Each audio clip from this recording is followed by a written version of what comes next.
and we've certainly covered all the important areas regarding the landmark plot bombers or those close to the blind sheik's inner circle. However, when it comes to all the 1993 conspirators' legal defense, aside for William Kunstler, who passed away in 1995, the follow-up stories with attorney Lynne Stewart and Ahmed Abdel Sattar defending and translating for the blind sheik afterwards are somewhat interesting.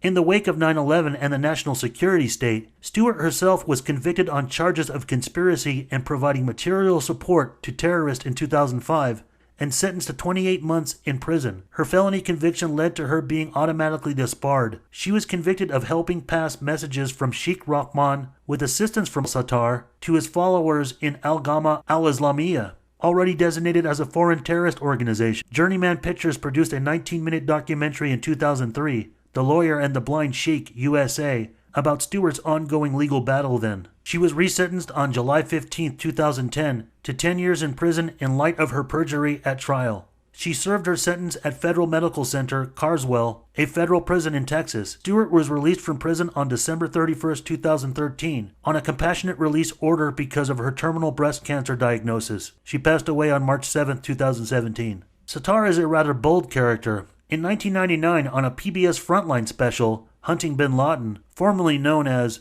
The Terrorist and the Superpower, Sattar said, The American government don't get it. They don't get it. No.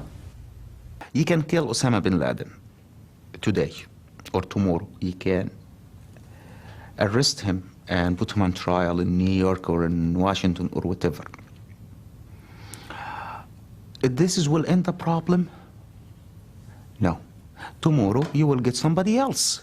Of course, as one might expect in mainstream documentary filmmaking, his interview is incomplete and edited. According to the previous transcript, Sattar continues to say, his name probably will be different. Abdullah or Muhammad, it's not going to end until you take a hard and a good look at your policies in the Islamic world and the Muslim world. As long as you're supporting dictators like Mubarak, as long as you're giving aid to regimes that are worse to their people than Saddam Hussein, things will get ugly. And you cannot control the emotion of people when you are tortured in Egyptian prison by an American-trained Egyptian officer. It's not a secret that the American government, has one enemy, is the Islamic movement all over the world.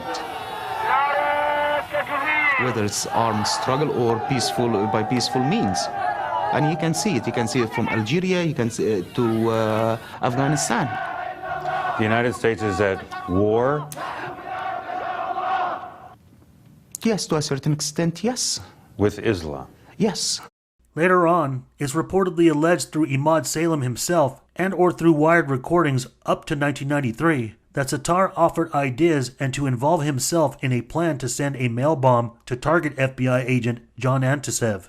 Sattar was charged on April 7, 2002 for material support, money laundering, criminal conspiracy, and making false statements pertaining to Al-Gama al-Islamiyah, and was sentenced for 24 years with 5 years supervised release. He was just freed on January 14, 2022. But continuing on with incarceration and concerns over issues regarding communication and publicity posed by terrorists and as national security threats, 3 of the Trade Center bombing conspirators, Salome, Abu Halima, and Ayad, have published statements or have been allowed to write up 90 letters from inside Supermax prison after 9/11, encouraging other fellow extremists around the world to terminate the infidels because Muslims don't have an option other than jihad, asking others to bring them happiness so they could die as martyrs in prison. It was said they were exhorting or helping recruit would-be terrorists from inside an American prison. One of Salome's letters, in which he calls Osama bin Laden the hero of my generation, was published in a newspaper in July 2002, but this did not result in any new security attempts to stop other letters out of ADX until 2005. But what exactly did Salome mean by his generation?